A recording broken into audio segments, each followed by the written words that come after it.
Impact of Influence, the tragic story of a powerful South Carolina family and the mysterious deaths that they are linked to. Hi, friend. Matt Harris and Seton Tucker. Ready for another episode, and thank you so much for the continued kind words, or even if they're not so kind, but they are some sort of thing that we can do to make this better. We love it. How do they find us, Seton? You can find us on Facebook at Murdaugh Podcast or on our website at murdaughpodcast.com. And I'll also take your emails, mattharrispodcast@gmail.com. And we got a ton of questions, a ton of comments, a ton of people saying they didn't like what our FBI agent Bobby Chacon said. Mostly positive, though. Mostly positive. Like 99% positive. So many. We're kind of inundated with a lot of messages. I've gotten a ton on Facebook, and we are sorting through those. Yes. And so hopefully the episode after this one will have some of the answers to your questions, or confirm or deny the theory that you have on how the murders might have went. And we'll keep taking your ideas and thoughts on that and try to sort through them through the social media that we said right there as well. But we did have some legal stuff that we needed to cover before we got to that, because it's pretty current. So we thought we would do this first. And so now we bring in our legal analyst of this podcast, a former defense attorney, and he's also on the other side as a former district attorney. He is John Snyder. Good day, John. Good day. How are you guys doing? We're good. We're good. Where do you want to start, Seton? I want to start with the Liz Pendas that was dropped against the Edisto and Moselle properties by Tinsley. Also, just background, Island Packard reported this week that the Edisto home is under contract for $955,000, which is $25,000 over asking price, and the sale is contingent upon a judge approving it. Some people have not been with us in other episodes. We should explain first what Liz Pendas is before you talk about the legal part of this specific case. So, John, what is Liz Pendas? Liz Pendas is a formal legal filing that gets filed not only in the courthouse, but also the Register of Deeds. And it is to let the world know that nobody can buy this property because there's a claim of somebody else on title. Okay. Now, in this specific case, what is happening here? In this specific case, lawyers are erroneously filing Liz Pendas's on property, claiming some interest in either the funds that were used to buy the property or how the property was used. But that is not what the remedy is for, and is actually going to be why all of these lawyers have to dismiss them. Tinsley did dismiss his Liz Pendas on this property. A few things that I want to talk about is there was a mortgage for $200 and some change from Palmetto State Bank, and they've agreed to withhold late charges and interest to bring that down a little bit. So I guess they'll be the first ones paid? Yeah, they're first in line, and it's kind of like we've talked before about secured creditors, who gets what first. And so the very first people to get money will be whoever has the mortgage on the property. And then the balance of the proceeds will be distributed either to normally it would go to the estate, but here I'm sure that's all going to be in question. So my guess is that the minute that the house closes and the money is put into escrow of the lawyer doing the closing, there will probably be an injunction filed by Tinsley and others to stop the distribution of those funds. So another question I have, because we know that Alec has denied Maggie's estate. Since it's a marital asset, half would go to him, half would go to Maggie's estate. I know we have a lot of people who are lining up to get money back from Alec. So I was just kind of wondering exactly how it works, since he'll owe some and then some goes to her estate. I got to ask a quick question. So if he passed on it, because we talked about in other episodes, he passed on inheriting it from Maggie, so it goes to Buster, his son. Then it would be I guess half would be Alex and half would be Buster's, right?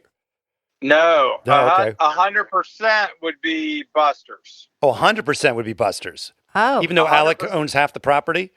Even though Alec owns half the property, when he dies, his half would go to Buster. But here's the kicker.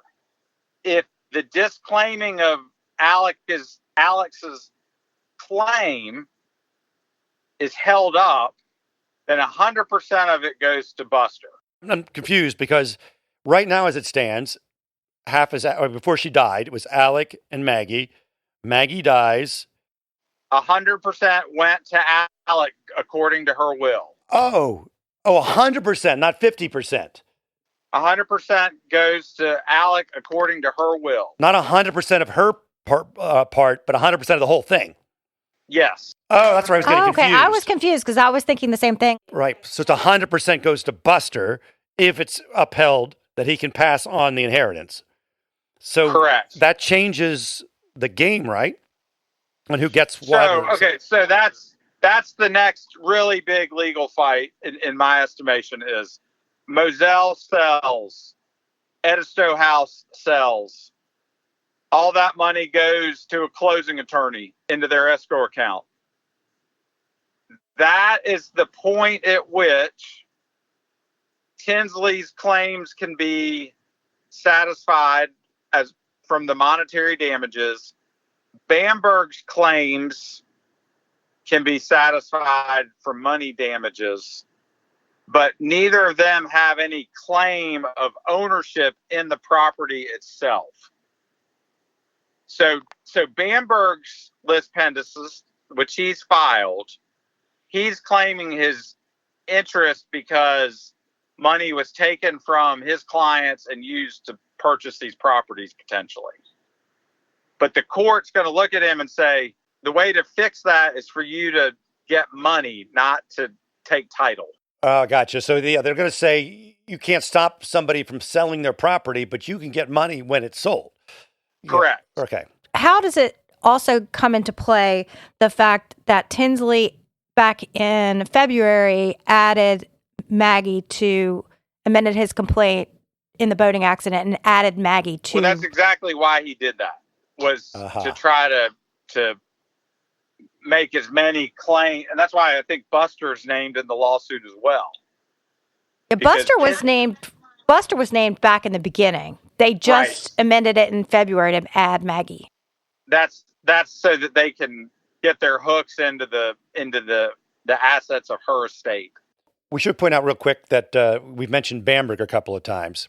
For those who haven't been with every episode, Bamberg is the attorney of one of Alec's clients who he's been accused of taking millions from. Hakeem Pinckney. Yep. Okay. Next on the legal agenda. Yes, since we're talking about homes for sale, we also have that Russell Lafitte put his home up for sale. Russell Lafitte is the banker who has been fired from Palmetto State Bank and was accused of aiding Alec in some of his financial crimes. And Bamberg has filed a Liz Pendas against his home. Because Russell has been accused of being part of Hakeem Pinckney's, the stealing of his funds. Yes. Again, I think we already answered this kind of. If I'm listening to my favorite legal analyst, Bamberg has no right to stop them from selling the place, is what the courts will tell them. But when it is sold, you may be paid once you get in line. That is exactly what I believe, and believe that Bamberg's going to be told, hey, the law on this is pretty clear. Your rights are in law, not in equity. And what that means is we can't give you a portion of the house, but we can give you money. I understand why he thinks he should file that, but it's actually inconsistent with what Tinsley and others have, they filed and then dismissed. Mm-hmm. But again, as soon as those closings occur, that's where the fight really will begin for both sides on how does this money get distributed. Gotcha. Next up, Seton. Okay, next up we have an article from the Post and Courier that talks about Palmetto State Bank, which is the bank that Russell Laffitte was fired from and has been accused of aiding Ellick in some of his financial crimes, is being investigated by a grand jury. They believe that the FDIC will be involved at some point, but they don't know that for sure. What will the grand jury, you think, be looking at? Is it that the bank should have oversight? Is that what going to be the main thing? It's going to be two things. One is going to be the general oversight with FDIC and banking regulations, both federal and state. Then they're going to look at, from a grand jury perspective, of was this bank actually a money laundering bank?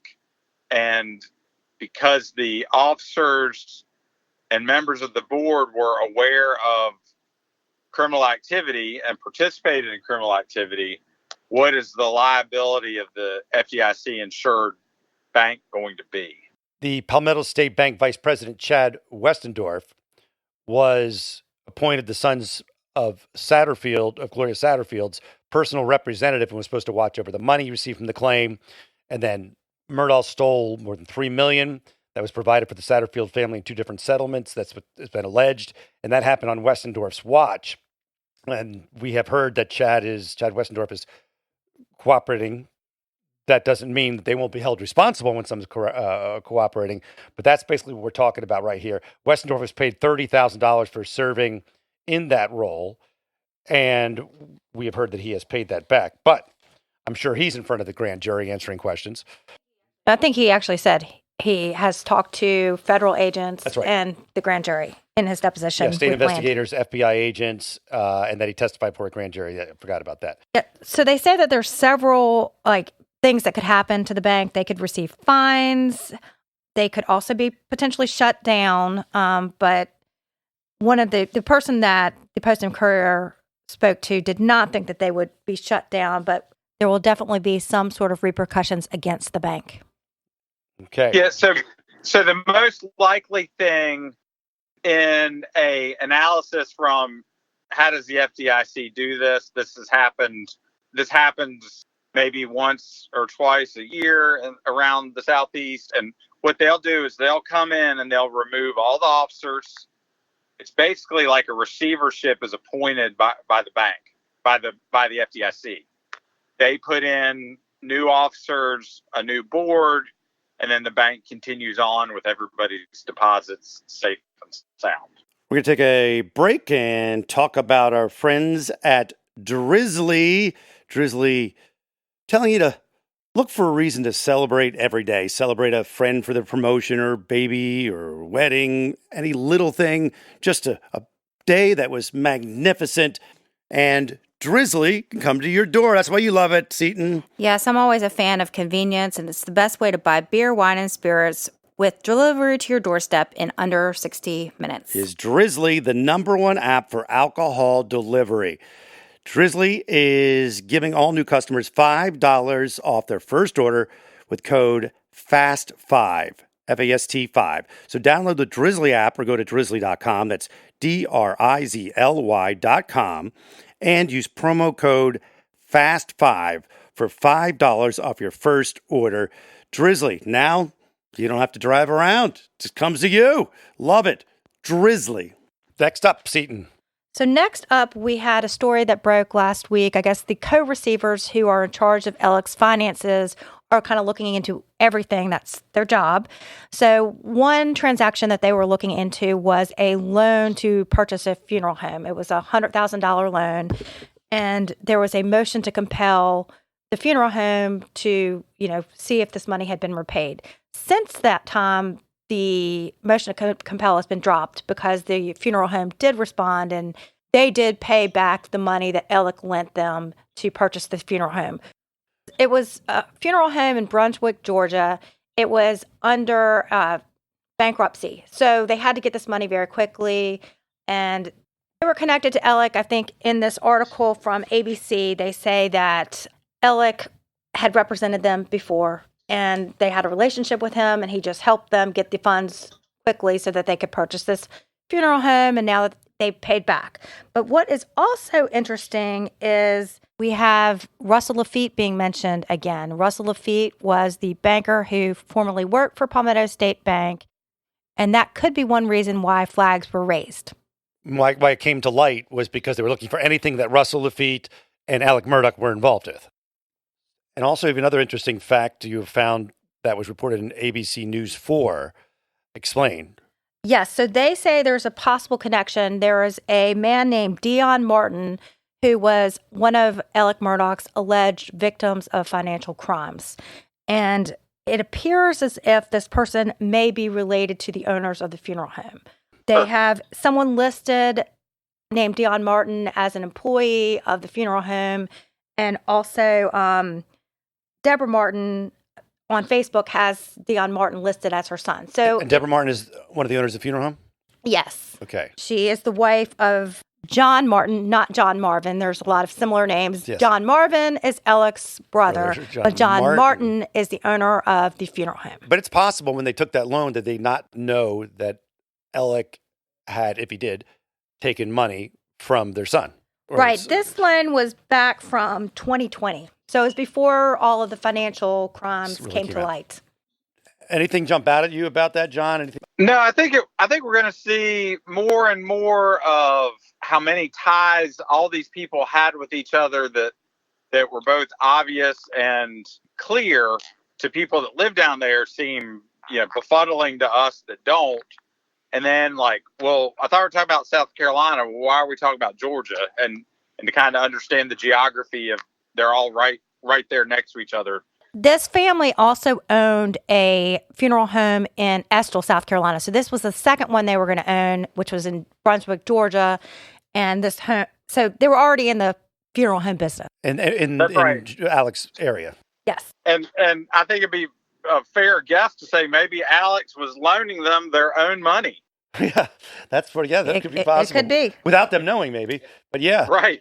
These forensic accounting that's going on, more and more things going to pop up. If they're looking for everything that Murdaugh's did and Laffitte did and Westendorf did and on and on and on, that's a lot of paperwork and a lot of things to go through. It's going to take a while to go through all that stuff. It'll take a while, but the nice thing for all of us in the public is that there'll be answers, there'll be records, and so we'll be able to clearly see what happened. So if money going in and out of the bank, we'll find out where it went, and we may not know the why, but we'll find out how much and where. Oh, and the why will come to light. And Eric Bland, the attorney for the Satterfields and others, was on the Shrimp Tank podcast. And on that podcast, he said that there's a Florida woman who I believe used to be in banking or whatnot within that community down there, Hampton County or somewhere like that, but now is in Florida and she works for the feds, and they are tracking all kinds of property that Alec owns and the Murdaughs own through various either LLCs or straight up. There's lots of land that could be owned by that is even sometimes it's not even inhabitable, but they are going through that according to Bland on that podcast. Yes, we put a link to the podcast on our Facebook page if you want to listen to it. It's really interesting.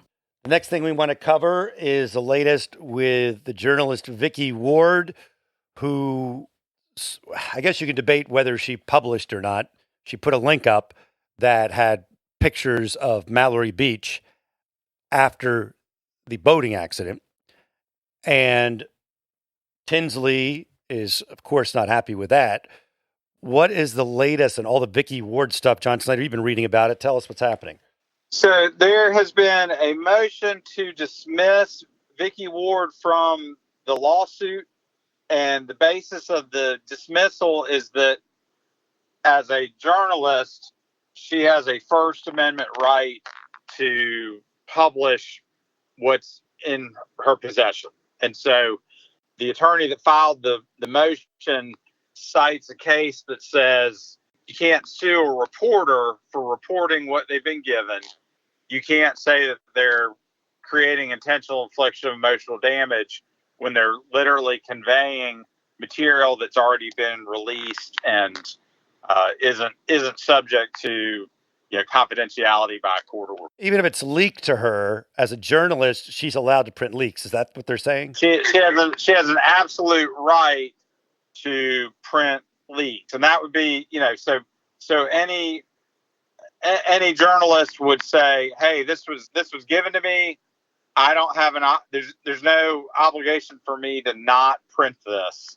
That's a compelling argument, and it's an argument that all kinds of people will be using, because if the jailhouse tapes were found to have been leaked improperly, the people that reported on the content of those tapes will probably be free from any liability for that, because of the very same principles that's the basis of this motion. Gotcha. So do you think she'll be successful? I think she will. I mean, it's horrible that this stuff got released. If I'm the court and I'm the bar, I'm going to want to find out how in the world it got to her.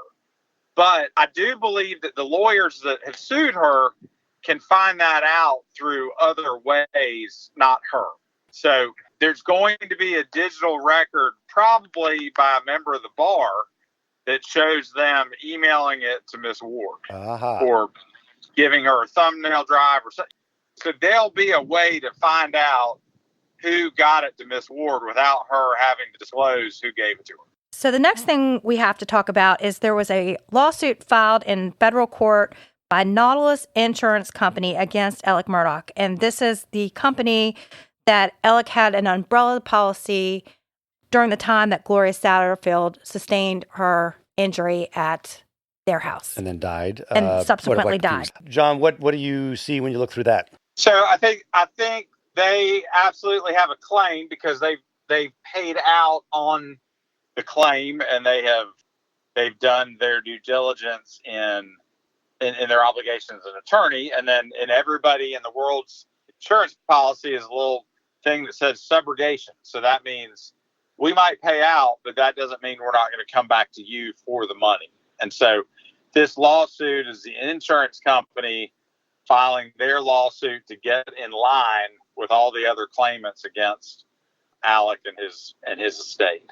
Why would they think that they deserve the money back? Is that what they're trying to? I mean, they paid out a damages clause, and it appears that it may have been paid out through fraud, and so that would negate their obligation to pay it out. Oh, and it would make Alec liable for the payout amount. So why would this be fraud, though? Yeah, because the whole setup and how the payout went was through deception. So the $3 million that went into Forbes, whatever the Forge, the fake Forge account. Yeah, I mean the irony. That's a jury I know argument. Forge and Forge. Written. Yeah, Forge. I'm gonna name a fake company Forge, not forged by fire, but forged by check. Yes. And so that creates a right of the insurance company to come after the people that claimed the money improperly. So instead of going after the damaged party, they're going after the people that made the false claims and made the claim in a false way. Gotcha. So we know that the coroner has reopened an investigation into Gloria Satterfield's death. Would this impact this case in any way? No, I mean those cases are settled and resolved. Checks are written and new boats bought by the attorneys, and the family has been made as whole as they possibly could in this situation financially. This is a new round of cases where all the people that paid out. We have this company. We're going to have Lawyers Mutual or whatever, whoever the malpractice, the firm was. So all the insurance carriers that paid out on these claims, as they should have, are now going to turn around and look at Alec to get money back because there are payouts based on his misdeeds. So you're saying that there's no way that they would go back against the Satterfield family and try to get the money back from them? Oh, not at all. That family that had been done so wrong is okay, and they don't have anything to worry about in that regard. Oh, also, just my last question about that is, what is the insurance company obligation to make sure that the money goes to the right? Do they have an obligation to make sure the money goes to the right people? They'll tell you that there was a settlement document given to them. I mean, I think that might be a good question for Bland or Tinsley. But again, even if you sued them, they're going to turn around and interplead and bring in Alec into a lawsuit like that to say the only reason we paid out, or if we paid out erroneously at all, it was as a result of his fraud. I just wanted to say, one of our reviews that recently came up, I just thought you would find this funny, was someone said, "Oh, John Snyder needs his own podcast. I'm not sure about those other two," which I thought was, I was like, good for John. Well, that was super sweet of that one listener, and maybe we can oblige that. I'm glad that your wife is writing reviews, John. It's more likely to be my dog. I don't think I'd get True. that many stars at home. Valid point. I know the feeling. All right, man. We'll talk soon. Thanks, guys. Appreciate it. See you, John. Thank you. Bye. All right. Reminder, we mentioned at the beginning of this episode, is that our next episode, we're going to dive into some of your questions about the interview we had with former FBI agent Bobby Chacon.